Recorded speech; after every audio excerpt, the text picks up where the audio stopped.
Boston University wants you to know that the demographics of its class of 2028 are devastating, disappointing, and unacceptable. That is the topic of today's video. My name is Craig Meister. I'm a college admissions coach.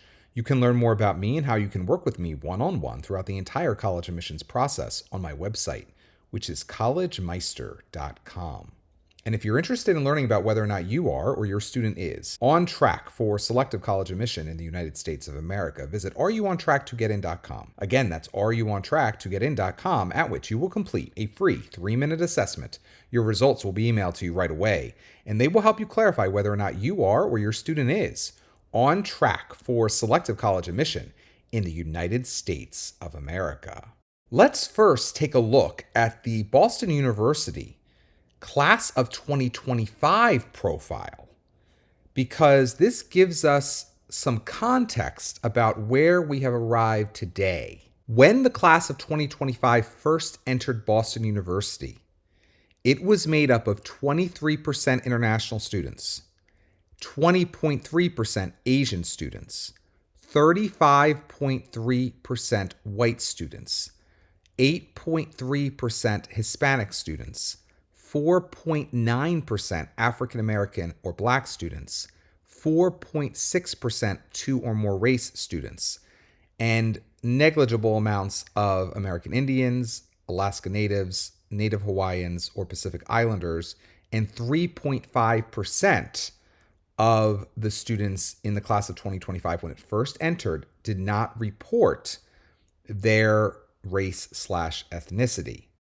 Now let's take a look at what Boston University reported for its class of 2027 when it first entered the university. 24% of BU's class of 2027 when it first entered was made up of international students.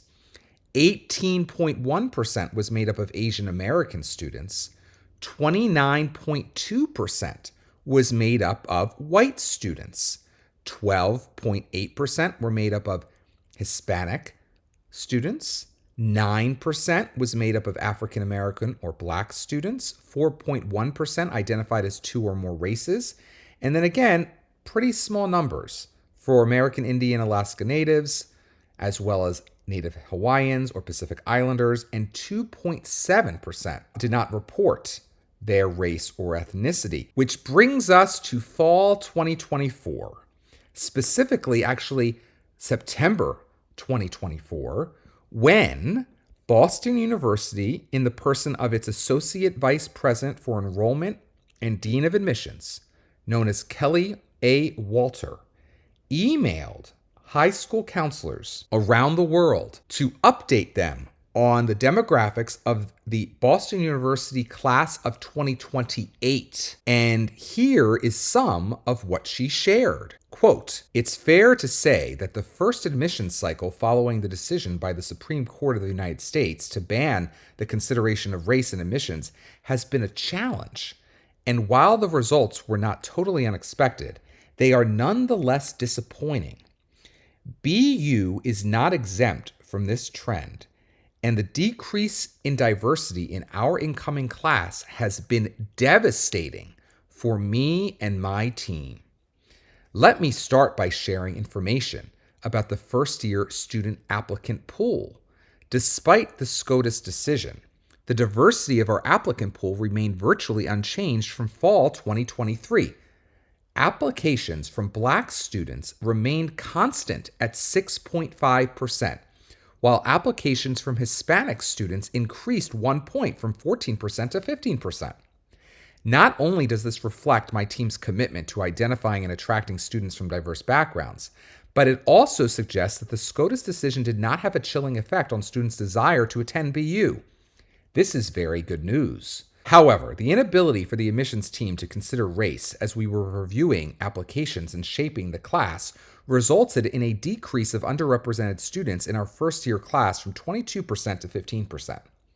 While final matriculation data is not yet available, I am projecting only 15 fewer Hispanic students in our fall 2024 first-year class compared with fall 2023. Unfortunately, the results are not so favorable for our Black students, for whom there is a significant decrease. Black students are currently projected to be 3% of the incoming class, compared with 9% last year. As has been reported by some of our peer institutions, there is a slight increase from 4% to 5.5% in multiracial students, and a more significant increase in Asian American students from 18% to 21%. Because of these net increases, the percentage of students of color decreased only slightly from 44% of the class in the fall of 2023 to 42% in the fall of 2024. Despite the decrease in underrepresented students, it is important to note that we were successful in maintaining the percentage of first generation 20% and low income students 22% in the BU class of 2028. Under the leadership of BU's new president, Dr. Melissa Gilliam, addressing the diversity of our class will be an urgent priority for the university. We agree that this is an unacceptable outcome, and we are responding by creating a new task force dedicated to reviewing and recommending enhancements to our recruitment pipeline. BU Admissions remains committed to enrolling a diverse student body and to maintaining the highest standards of academic excellence. Diversity and quality go hand in hand, and we plan to do everything in our power while remaining compliant with the law to ensure the historical success we've experienced in diversifying BU's student body. At BU, we firmly believe that diversity enriches the educational experience of all students and promotes a deeper understanding of different cultures, perspectives, and ideas.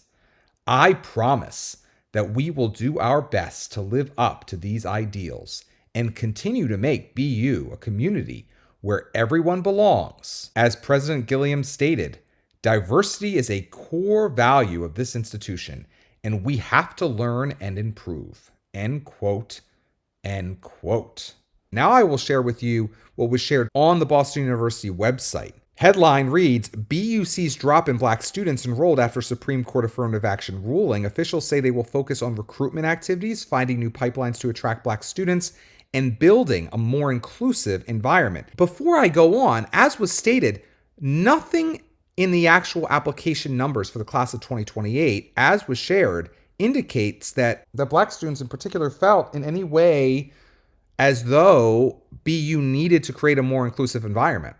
But as you see, creating a more inclusive environment on campus is one of the goals now BU has, because it was not able to consider race in admissions, and the numbers of Black students in the class of 2028 were not as high as they were in the class of 2027. They are comparing the class of 2027 numbers, which were an all-time high of Black students, to the class of 2028 numbers, which are obviously quite low for Black students, as if those 2 years exist in a vacuum. But as I shared with you earlier in this video, we have data going back multiple years. And we know that Boston University, as recently as its class of 2025, when it first entered, was made up of only 4.9% Black or African American students. Now, yes, the numbers of Black and African American students have gone down to 3%, but that's a much less dramatic shift from basically 4.9%, just a hair below 5%, to 3% than what BU is focusing on, which is they're zooming into 27, 28, and those two cycles. And they're saying it went down from 9% to 3%. And woe is Boston University, and look at what they're going to now do in order to rectify the situation. The demographic data for Boston University's class of 2028, the first class admitted after the U.S. Supreme Court's ruling that banned colleges from considering race as a factor in the college admissions process, revealed a sharp drop in Black students enrolled, BU officials said. The decline in enrolled undergraduate Black students from 9% to 3% was, quote, concerning and disappointing, end quote, BU President Melissa L. Gilliam says, and addressing it, quote, will be a priority, end quote, for the university. She says BU's focus must be on why the decline in Black students occurred, and what steps can be taken to ensure that future classes continue to be broadly diverse. The focus, she says, will be a broad-based approach aimed at improving the ways the university connects with and communicates with potential students. Quote, "This goes beyond the admissions team," end quote, says Gilliam. Some ideas include greater outreach through summer programs, creating more pipelines to attract a diverse student body, reviewing and seeking to improve BU's financial aid program, and building an inclusive environment once students are admitted and arrive on campus.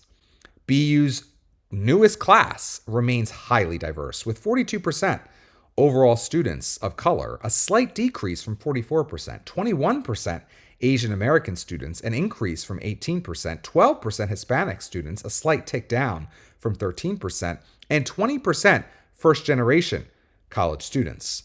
The number of enrolled white students remained flat at 29%. Additionally, 22% of the class are Pell Grant recipients. So I could go on, but I'm not going to. What I'm going to instead do is say this.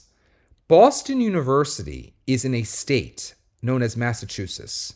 Massachusetts is a state that has a population that is 67% white. Yet, Boston University does not consider white students at its institution underrepresented, despite the fact that in the class of 2027 and in the class of 2028, the white percentage of the incoming class is 29.2%. The city of Boston is more diverse. Boston has a population that is 44.7% white. Yet, Boston University has a white student population in its last two incoming classes of 29%. Yet, white students are not considered underrepresented at Boston University. The reason I'm sharing this with you is if you look at the most recent full profile that has been published to the Boston University website for the class of 2027, they have not yet, even though they have the data,